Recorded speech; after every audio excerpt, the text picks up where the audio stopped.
Hi, my name is Gibson, and I'm the co-owner and creator of the Personal Development School. This is your daily breakthrough video, and in this video, I'm going to go through and talk about how to communicate to a dismissive avoidant or a fearful avoidant when they are stonewalling you, and how to really address this through a script-like format. Okay, so this comes from a course we have inside of the school that goes through 50 plus different scenarios and provides like detailed scripts that you can use to address these situations. And I think it's so important because sometimes I think we don't really know how to show up and communicate through things, and it can feel so disempowering. And something I know as well is that when we feel like we can't communicate or get heard or get understood, it can be really painful because somebody on the other side that we might love and care about, we just really want them to understand our reality and our emotions and our experience. And, a lot of times people will argue about being right or wrong. And usually what I find, having worked with many couples, is people throw right and wrong out the window the moment they feel like their feelings and perspectives are validated, not their behaviors, just their perspective, just what their experience is. And when we love somebody or we care about them, we want to feel close to them. And part of that is like, do you understand my internal space? Do you know why I feel the way I feel or what I'm feeling? And when we experience the sharing of that, that's so much of what human bonding and connection is about. So I've developed all these different scripts to really take us through like navigating these scenarios and being able to communicate through these things so we can get seen, heard, understood, and so that we can also hold space for somebody else by better understanding them and their situation. So before I dive into the script itself, you can use the coupon code with you, all one word. I'll put it in the description box below and in this video for 25% off all of our courses, like our all access membership, and yeah, that's the coupon code. So let's talk about this. So it is really hard to be on the recipient end of being stonewalled, okay? There is no doubt about that. And for people especially, like it's not just fearful avoidance and dismissive avoidance, it's stonewall. Obviously, anybody can do that. But for anxious preoccupied, if they do it, it's much more short-lived. And for securely attached people who do that, it's usually fairly justified. Like it's them needing to process their emotions because they've been cheated on and it's a huge thing, or it's some kind of response where they're really trying to just gather their bearings.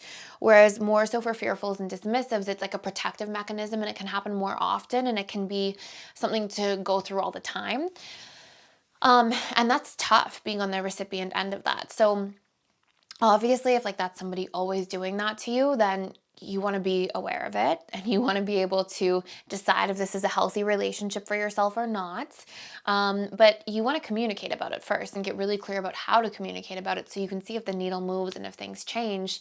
And if not, then it's through healing, it's through self-awareness, it's through reprogramming of our own subconscious and our own limiting beliefs and expanding our self-worth as a result of doing that work that we get into a space where if we're in an unhealthy relationship or the relationship's not working, we're able to walk away.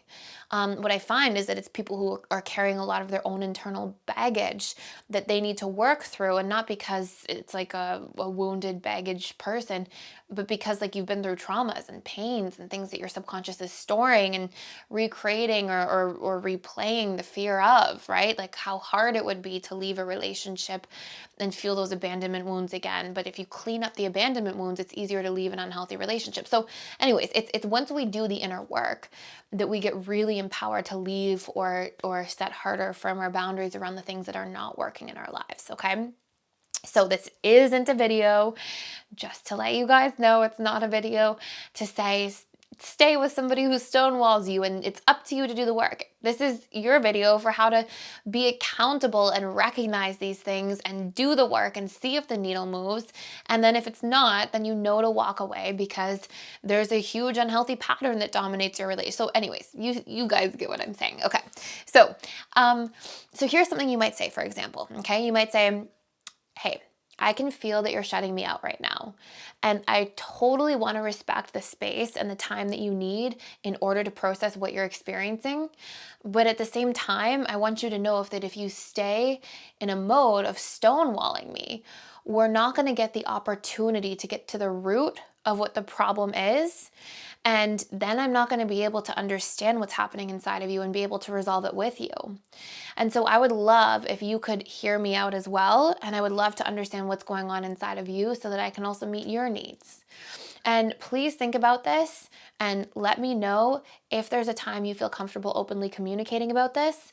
And if you are open to doing that, I am happy to respect and hear and understand what's happening for you emotionally and what you need going forward that causes pain, as long as you're also willing to do the same for me. And let's approach it together from like a really respectful, empowering place. I feel like I can do that. I would just love to know when you feel that you might be able to do that with me. So again, this is like a little bit of a long form script. The point here is that I like over give you everything so that you can pick the key points from it. And this might be a full conversation you have, and you might just remember some of these key points and insert them into conversation.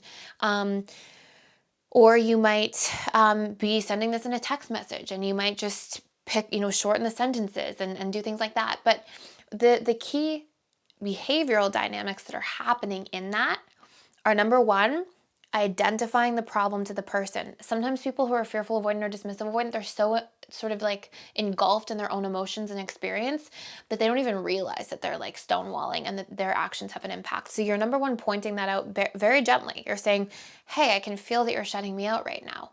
And you're also kind of like seeing and hearing them as a result, okay? You're also validating, I want to respect your space and boundaries. I'm not here to say, stop shutting me out right now, open up when you're not ready. I'm acknowledging that you might need time to process, that you might be self-soothing, that you might be shut down because you've got stuff going on. But at the same time, this isn't solution oriented. If we stay in this mode of stonewalling, we don't get an opportunity to work out the root problem. And then it's going on to say, like, I hear a little bit of your emotions and your experiences. I want to understand your needs and understand the experience more, which often when people are stonewalling, they're not believing that you want to see, hear, or understand them. And they're thinking, why bother? And so by you saying that, you're also addressing that root issue that could be there underneath. And then from that, you're saying, I also want to be heard too. This isn't just like a one-way street. You're showing up for yourself, right? And you're building that emotional connection first, because usually if you can create a bond, then you get heard. Usually if you just go in and you say, hey, I want to be heard, it's not going to work. The person's too shut down. They're just feeling, when people are in a deactivated mode, until we rebuild an emotional bond between two people again, or sort of extend an olive branch, usually people are not able to effectively hear us during those times because they're too triggered in their own space. So by building that bridge, you then can increase your chances of getting heard. And then you're also setting boundaries around the communication dynamic. So you're saying, when we sit down and we do talk, I want to hear you. I want to understand your feelings. I want to address the root causes. I also want to be heard and understood, and I want you to know my needs. And I want to do this collectively, together, respectfully. And we use these terms to remind this person that, hey, we're on the same team. Because a lot of conflict can really polarize people, and we can feel like somebody's our enemy that is the love of our life, or our best friend, or a family member who we've been through everything with. And so we want to just have that gentle use of language together, or collectively, or things that are reminding, like, it's a we situation here, and we are in fact on the same team. And it usually lowers those guards and that wall, and then you can just leave space for that person to come back. And usually you'll see that it's going to shorten that time frame that it would otherwise be quite dramatically. So if normally the person's going to take 5 hours or 3 days, maybe they come back around in an hour or so, and they're like, okay, I thought about what you said. Here's my experience. And I can go through, some other videos, because then that brings the whole next dynamic of how do we then navigate through that. But I'll keep doing some like script-like videos, just to help you guys see some of the principles of how effective communication really works. So that's it for this video. Thank you so much for watching. Please like, share, and subscribe to this channel if you're getting a lot of value. I would super appreciate it. And I will see you in the next video.